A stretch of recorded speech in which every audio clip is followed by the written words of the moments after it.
C'est vendredi, merci de suivre le dernier numéro de la semaine. Au sommet de cette édition, c'est parti pour le séminaire La Moisson Abondante à l'église de la mission apostolique de Pissy, Temple Nouvelle Vie. Un séminaire placé sous le thème Les stratégies pour une croissance accélérée de l'église. Mesdames, Mesdemoiselles, Messieurs, bonsoir. Merci de nous recevoir chez vous, de l'appétit pour vous qui êtes à table. Sans transition aucune, c'est parti pour le séminaire La Moisson Abondante à l'église de la mission apostolique de Pissy, Temple Nouvelle Vie. Ce séminaire dit extraordinaire a pour thème les stratégies pour une croissance accélérée de l'église. Et c'est le fondateur du CIE MIA, le pasteur Mamadou Philippe Karambiri, qui est à l'honneur de cette rencontre. Le point de la cérémonie d'ouverture avec Odette Zangena, Xavier Ouedraogo. 2023-2032 est décrétée décennie de l'invasion et de la croissance accélérée à l'église de la mission apostolique du Burkina Faso. Au regard du bien fondé du thème, former les fidèles est non seulement une haute priorité aujourd'hui, mais c'est aussi une nécessité absolue pour des églises comme le Temple Nouvelle Vie. D'où la tenue justement en ce lieu de ce séminaire dit extraordinaire de formation avec l'homme de Dieu, le pasteur Mamadou Philippe Karambiri, qui a la lourde tâche d'outiller le peuple de Dieu sur les stratégies appropriées pour vivre une croissance accélérée en Christ. Nous voulons revivre encore ce que l'Église primitive a vécu. Aujourd'hui, nous parlons de prosélytisme, mais plus d'évangélisation. Les gens ne sont pas enracinés de la foi. Beaucoup de gens viennent de l'Église pour d'autres choses que la vie éternelle. Donc nous avons voulu que le pasteur, le papa, nous outille pour que nous puissions encore recommencer à faire l'œuvre que le Seigneur nous a promis de faire, qui est d'aller et évangéliser. Sans détour, c'est dans un franc-parler empreint d'humour que l'orateur, avant même d'aborder concrètement le thème à proprement dit, a dépeint l'identité véhiculée par les chrétiens de ce siècle présent. Si la tête a monté le royaume, le corps doit monter le royaume. Et dans Éphésiens 3:10, il est dit que l'Église, le corps de Christ là, est sur la terre pour révéler la sagesse infiniment variée de Dieu. Que les gens voient à travers l'Église, les hommes et les femmes, la sagesse de Dieu. Toi, quand tu vas au service, qu'est-ce qu'on voit en toi? Alléluia est arrivé. Pasteur est arrivé. Alléluia est arrivé. C'est ça. Quels sont les chrétiens qui savent révéler aux gens? C'est pitoyable. On doit révéler. Jésus a révélé. Pierre, ils ont révélé. Les Paul ont révélé. Nous, on vient, on ne révèle pas le royaume. On veut nous révéler. On a des dons, on veut guérir les gens nous applaudissent, les gens nous suivent partout. C'est ça notre problème. Et l'impact, l'église est du sel. Dans le royaume, les symboles sont là. Dans le royaume des cieux, le sel et la lumière. Illustrant la vie de Christ, modèle par excellence, loin de l'éternel, a invité l'auditoire à marquer une halte pour reconsidérer sa vie. À l'en croire, la naissance et la croissance en Christ sont des éléments essentiels pour tous ceux et celles qui sont en quête d'une vie spirituelle épanouie. Et cela ne peut se faire sans la repentance, la conversion, la plénitude du Saint-Esprit et la consécration. Et nous bénissons le Seigneur vraiment pour ce séminaire qui était vraiment bénéfique pour nous aujourd'hui, qui nous a éclairés et qui nous a amené à voir d'une manière très profonde nous-mêmes notre vie de conversion et notre vie d'intimité avec le Seigneur. Nous avons beaucoup appris au pied du Papa ce soir car il nous a éclairés et de voir déjà comment Jésus d'abord en tant qu'enfant, en tant que fils et comment il a opéré. Donc cela en tant que jeunes aussi, ça nous amène à revoir les positions, ça nous amène aussi à revoir notre vie et comment nous devons impacter ce monde parce que nous sommes le sel et la lumière de ce monde. En tout cas, on remercie Dieu parce que ce qu'on a entendu, ça nous aide dans notre vie aussi pour qu'on puisse aller devant. Vraiment ce soir, on est trop contents. Si nous ne sommes pas transformés là, on ne peut pas transformer les autres. il a commencé par dire que pour que nous puissions aller dans les stratégies, il faut que nous posons la question réellement. Est-ce que nous sommes convertis? Est-ce que nos enfants sont convertis? Quel est l'impact que nous avons envers notre entourage, avec notre famille, avec notre vie chrétienne? Le séminaire se poursuit ici à l'église de la mission apostolique de Pissy, Temple Nouvelle Vie. Et les chrétiens qui aspirent à une véritable année de moisson abondante sont conviés à y prendre part. Nous parlons de reconnaissance dans cette édition. Le temple Emmanuel fait une halte pour honorer ses pionniers. 3 principaux anciens ont reçu des attestations de reconnaissance et plusieurs autres présents pour leur implication dans la mise en place du dit temple. Un élément dont les images sont signées Gideon Tapsoba.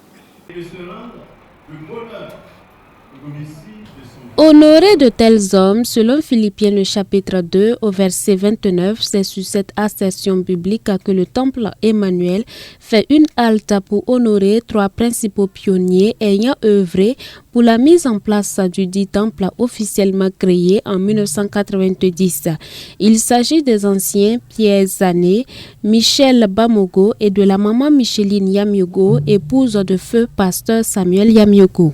C'est depuis 1976 que je suis membre de l'église qui était Zorna et jusqu'aujourd'hui maintenant qui est le temple Emmanuel. Donc vraiment c'était un parcours que Dieu lui-même a guidé parce qu'il y a eu beaucoup d'adversité, beaucoup de difficultés, mais le Seigneur a toujours montré qu'il était vainqueur et qu'il était toujours avec nous.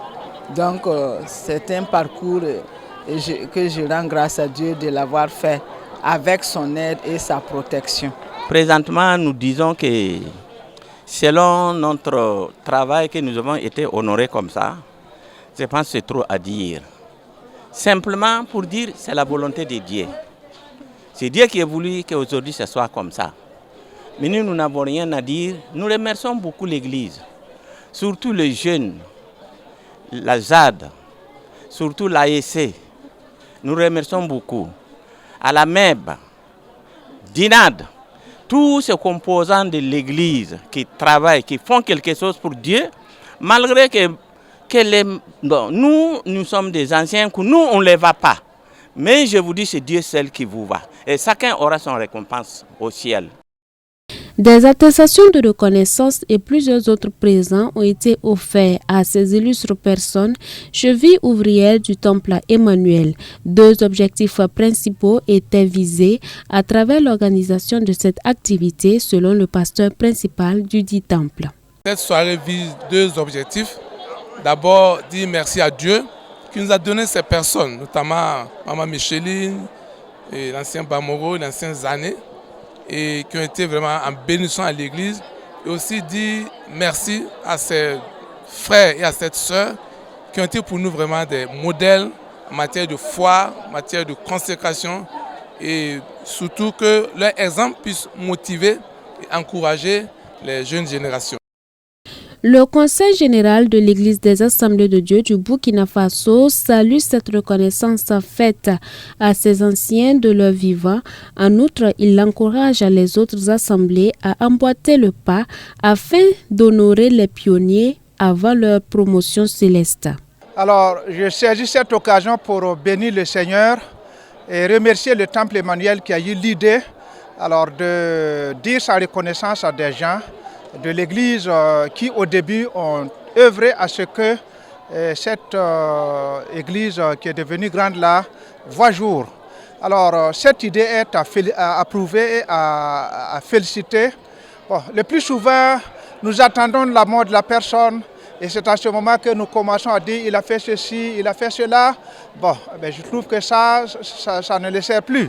Alors l'initiative donc ou l'idée qu'ils ont eue d'honorer des gens de leur vivant est à féliciter. Et mon souhait est que cela en tout cas se contamine aux autres églises.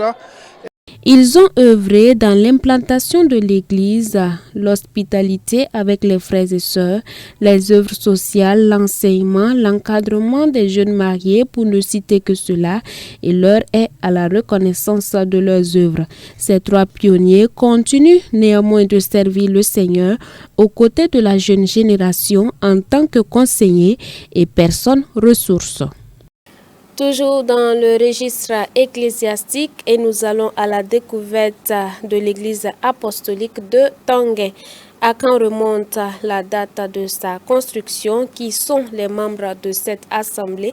Ces leaders ecclésiastiques, comment est-elle structurée? Quels sont les défis de cette assemblée? Voici autant de questions qui trouveront leur élément de réponse dans ce reportage de Odette Zongina, Yannick Kabore. Non loin du barrage numéro 2 de Tanguin, 6 au secteur 17 de l'arrondissement 4 de Ouagadougou, est érigé depuis 1965 un temple évangélique, l'église apostolique de Tanguin, puisque c'est du temple dont il est question, a vu défiler au fil des années plusieurs générations de fidèles qui ont su propager la vision dans les quatre coins du Burkina Faso, d'où le surnom église mère. L'église apostolique de Tanguin est ce que, au niveau des églises apostoliques ou de l'église apostolique Burkina Faso, est appelée l'église mère. Et parce que l'église apostolique du Burkina Faso existe officiellement depuis 1965 et elle est partie de cette église locale. Donc c'est pourquoi nous pouvons dire que l'église locale de Tanguin a commencé donc à cette date et a donné naissance aux autres églises locales, et nous nous retrouvons dans plusieurs régions, plusieurs provinces du Burkina Faso. Fort de ses plus de 500 membres, ce temple est placé sous la conduite de 3 leaders ecclésiastiques pilotés par l'apôtre Étienne Bazier. Nous avons au niveau de l'église locale, comme dans les autres églises, un département des jeunes, un département des femmes, un département des hommes, un département des enfants, un groupe d'intercession, comité d'évangélisation, comité d'œuvre sociale, les chorales, le groupe de sécurité. Et ce que je peux dire, c'est que la flamme a été déjà transmise. Si bien que, comme je l'ai dit, quand vous prenez au niveau de nos chants, au niveau de la façon de louer, d'adorer le Seigneur, au niveau de transmettre le message du Seigneur, en tout cas cette église quand même est une référence. Église pionnière, église des références, modèle en tout, cette assemblée a toujours montré l'exemple en se conformant à la vision nationale. Vous avez entendu parler de la décennie de la mission. Nous sommes lancés dans un programme d'évangélisation de témoignages sur les 10 ans 2020 à 2030. Donc nous voulons, pour nous, en tant qu'église apostolique de Tanguin, église apostolique mère, aussi que ce message soit transmis, non seulement autour de nous, et nous cherchons vraiment les stratégies parce qu'on est implanté ici. Et encore, on a beaucoup de voisins qui ne connaissent pas le Seigneur. Et nous disons que ça, c'est un grand défi de l'Église, de pouvoir communiquer l'Évangile à ces voisins-là. Et puis aussi, vu qu'on est une Église mère, non seulement il faut transmettre l'Évangile aux voisins, mais nous nous battons pour être exemplaires dans l'appui de la mission, que ce soit à l'interne ou à l'extérieur, en contribuant financièrement et même parfois en soutenant ceux qui sont envoyés en mission. Donc c'est vraiment des grands défis comme ça. Et comme je le disais, que ce soit au niveau des départements des jeunes, départements des femmes, des enfants, nous cherchons à ce qu'ils soient aussi des exemples qui vont propulser les autres départements au niveau régional et national. Outre le domaine spirituel, l'Église intervient dans le domaine socio-économique, notamment à travers la prise en charge des personnes défavorisées. L'évangile intégral est purement mis en exergue. on fait des formations, activités génératrices de revenus, agriculture, élevage. Et aussi, comme on l'a dit, nous avons mis en place le long du mur là des boutiques. Et c'est certains de nos frères et sœurs qui sont bénéficiaires de cela pour quand même mener des activités génératrices de revenus. Donc c'est pour dire que l'évangile que nous apportons, c'est de dire que l'homme puisse se prendre en charge lui-même, couvrir ses besoins et faire les bonnes œuvres que le Seigneur a préparées d'avance pour que nous les pratiquions. Donc on peut dire qu'on a beaucoup de personnes qui s'auto-emploient et qui quand même soutiennent l'Église.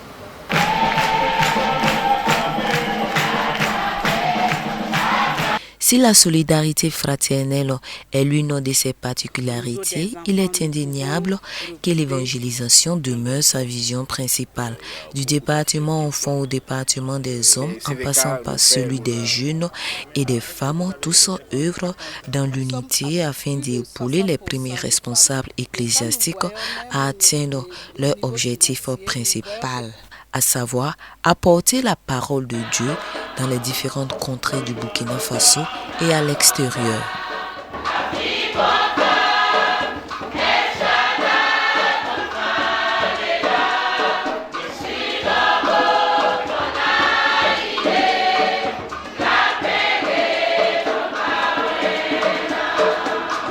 Nous parlons d'archéologie de découverte pour ouvrir la page de l'actualité à l'international. De nouvelles recherches menées par des scientifiques des musées nationaux du Kenya ont mis en évidence les plus anciens outils utilisés par les premiers humains pour dépecer les hippopotames et des matières végétales il y a de cela 2,9 millions d'années. De nouvelles recherches menées par des scientifiques des musées nationaux du Kenya ont mis en évidence des outils utilisés par les premiers humains pour dépecer des hippopotames et des matières végétales il y a 2,9 millions d'années. Selon l'étude, les outils sont probablement les plus anciens exemples d'innovation de l'âge de pierre et font partie d'un ensemble appelé la boîte à outils d'Oldowan. L'objectif principal du projet est d'essayer de comprendre l'histoire de l'évolution dans le bassin de la péninsule de Homa et de Nyayanga. Nyayanga est l'un des sites sur lesquels nous avons travaillé et c'est là que nous avons trouvé les outils Oldowan. Nous nous rapprochons en quelque sorte de 2,6 millions d'années comme étant la datation la mieux fondée, ce qui en fait le plus ancien outil Oldowan de la région d'Afrique de l'Est.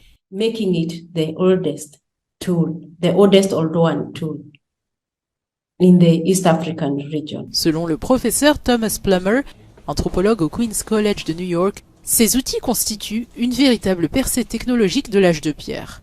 Les seuls outils en pierre connus avant la boîte à outils Oldowan proviennent du site Lomekwi 3, mais sont nettement moins sophistiqués.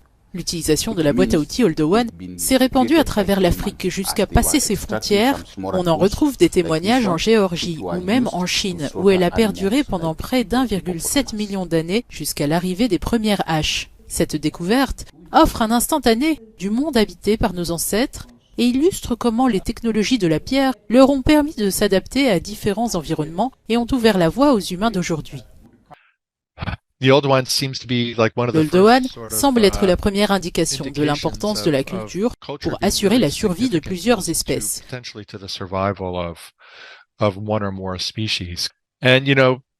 En effet, si l'on considère que quelque chose se transmet non seulement au sein d'un groupe, mais aussi entre les groupes et se répand parmi les populations du monde entier, cette technologie sera la première à illustrer cette transmission à travers l'Afrique, un immense continent.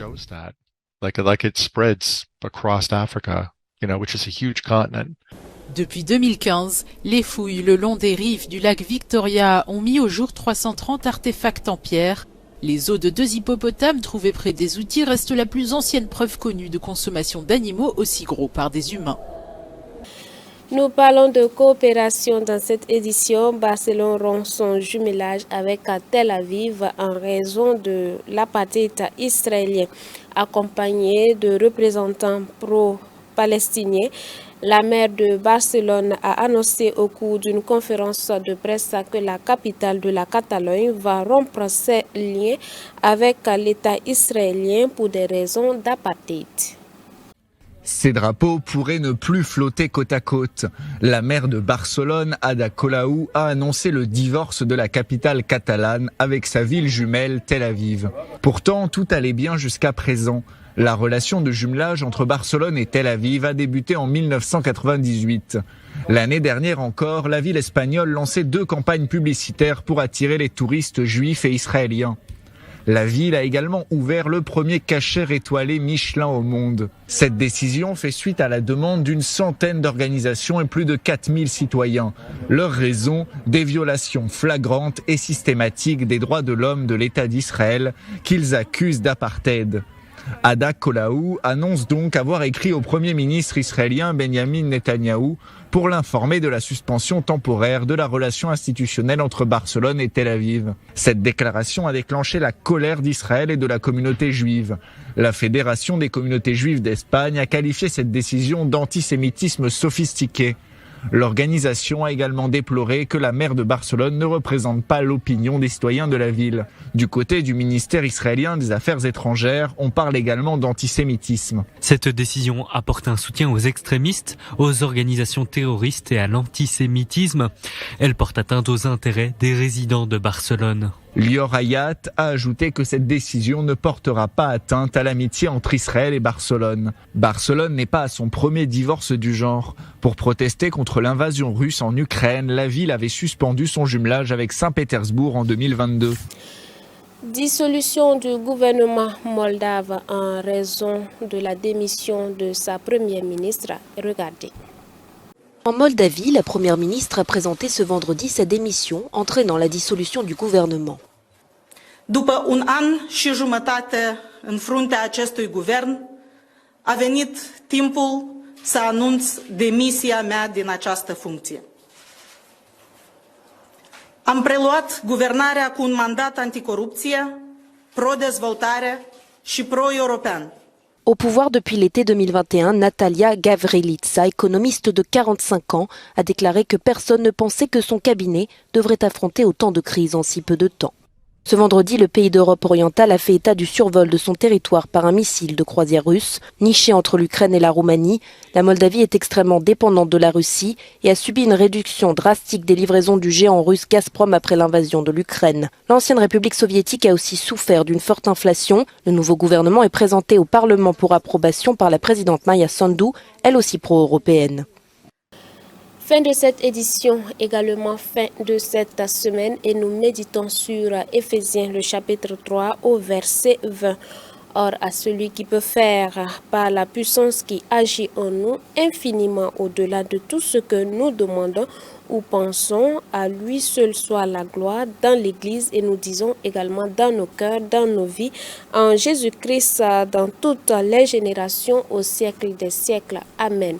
Rappelez-vous, peu importe la situation que vous traversez, Dieu est celui qui peut faire infiniment au-delà de ce que nous pensons ou au-delà de ce que nous avons demandé. Fin de cette édition, Aristide Ouedraogo a réalisé ce journal et rappelez-vous, ce dimanche 12 février 2023, nous serons en direct à partir de 8h à l'église apostolique de Tanguay pour un culte d'action de grâce. Bonsoir à vous, demeurez bénis en Christ Jésus. Vous nous avez reçus depuis Zabré. Bonsoir.